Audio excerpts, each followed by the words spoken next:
할렐루야! 네, 오늘은 여러분들에게 인생을 살면서 꼭 필요한 중요한 법칙들에 대해 말씀해 드리려고 합니다. 법 또는 법칙이라고 하면 뭔가 딱딱하고 어렵게 느껴질 수 있는데요. 알고 보면 법이라는 단어는 물 그리고 가다라는 두 개의 의미가 결합되어서 물이 높은 데서 낮은 데로 흘러가듯 당연하고 자연스럽다는 뜻을 가지고 있습니다.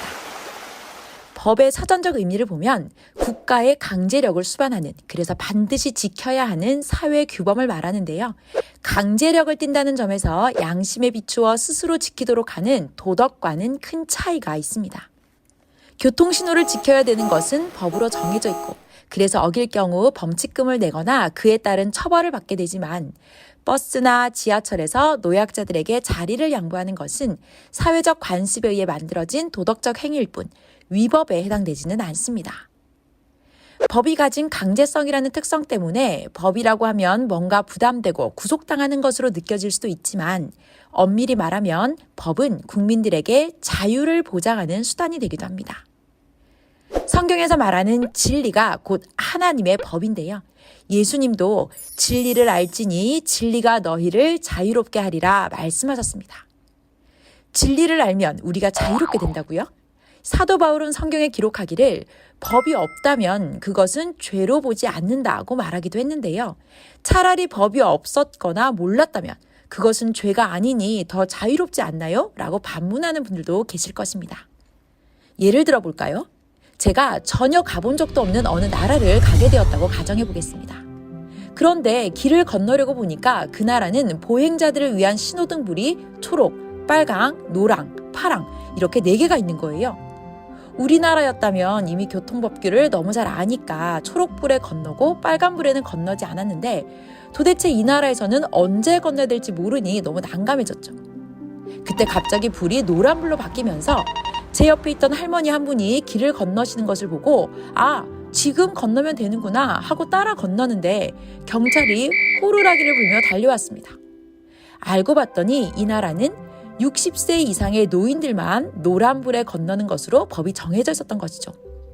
그 법을 이미 알고 있는 그 나라 국민들은 본인들에게 해당되는 불이 켜질 때 건너면 되니까 신호가 바뀔 때까지 핸드폰도 하고 옆 사람과 대화도 하면서 너무 자유로운데, 법을 모르는 저만 언제 건너야 될지 모르니 불안하고 주변의 눈치를 살피느라 오히려 너무 불편해지겠죠. 마찬가지입니다. 저희는 법을 알기 때문에 무엇을 해야 하는지 또 무엇을 해서는 안 되는지를 너무 잘 알고, 그래서 그 법을 지키기만 하면 정말 자유가 보장된 삶을 살 수 있다는 것입니다. 하나님의 법도 그러합니다.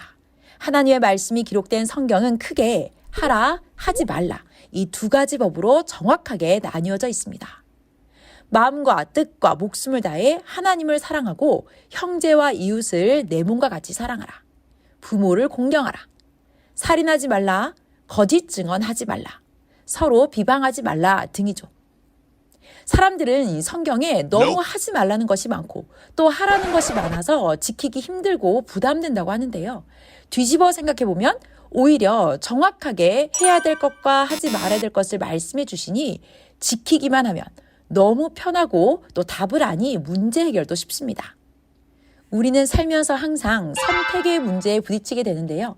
이걸 먹을까 저걸 먹을까 하는 사소한 것에서부터 이 직장을 계속 다녀야 될까 그만둬야 될까, 이 땅을 살까 말까 하는 등의 이 판단의 지혜가 필요한 일들이 너무 많습니다.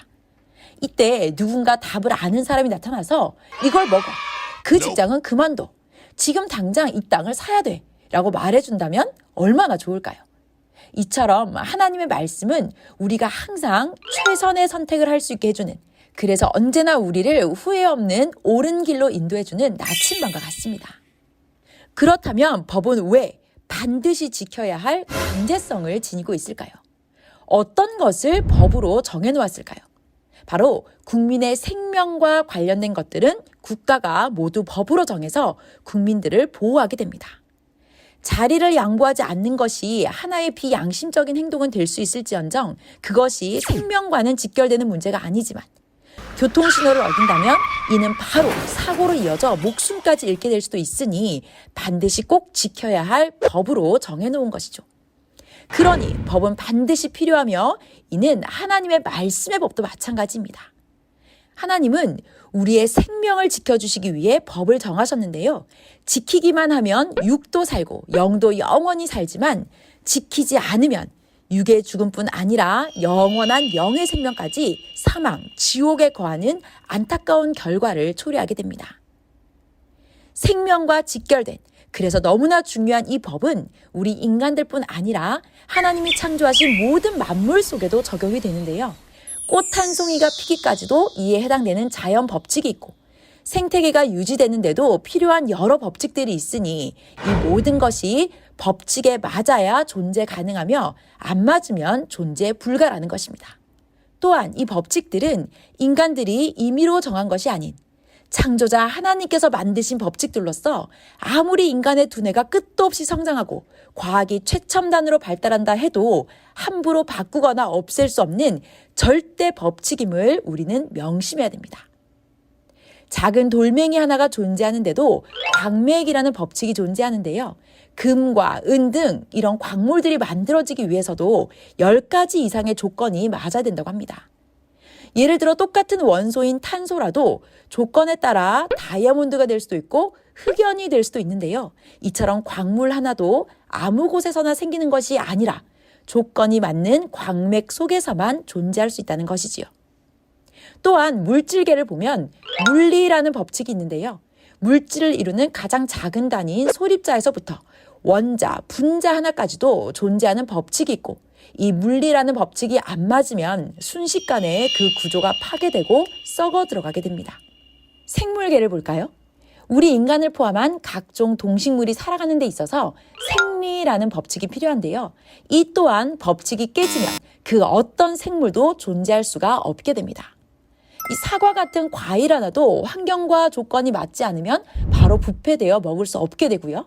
우리 인간도 적절한 산소 공급이 없이는 절대 생명을 유지할 수 없이 죽게 되는 등 모든 생명들이 존재하는 데에는 절대 필요한 법칙들이 있다는 것입니다. 지질계도 마찬가지입니다. 땅이 존재하는데도 지리라는 법칙이 필요한데요. 지리가 안 맞으면 지각의 균열, 나아가 화산, 지진 등의 이상지각 활동들이 일어나게 되면서 어마어마한 자연재해들이 발생하게 되죠. 우주에도 원리라는 법칙이 존재합니다. 구심력, 원심력 등의 이 우주 법칙들로 인해 각종 행성들이 충돌 없이 궤도를 유지하면서 우주 전체가 균형이 유지되는 것이고 이 원리가 안 맞으면 천재지변이 일어나게 됩니다. 인간들은 평생을 연구해도 돌멩이 하나를 공중에 띄우는 것이 불가능한데 전능하신 하나님은 이 엄청난 우주 공간에 무게를 감히 측량할 수 없는 태양과 지구와 달 그리고 각종 행성들을 띄워놓으셨으니 참으로 경이롭다 말하지 않을 수 없습니다. 광물, 물질, 생물, 땅, 우주와 같은 것들이 눈에 보이는 형이하학적 대상들이라면 눈에 보이지 않지만 반드시 존재하는 형이상학적 세계에도 역시 중요한 법칙이 있습니다. 먼저 사람과 사람이 함께 살아가는 데 있어서 꼭 필요한 법칙, 바로 심리라는 법칙인데요.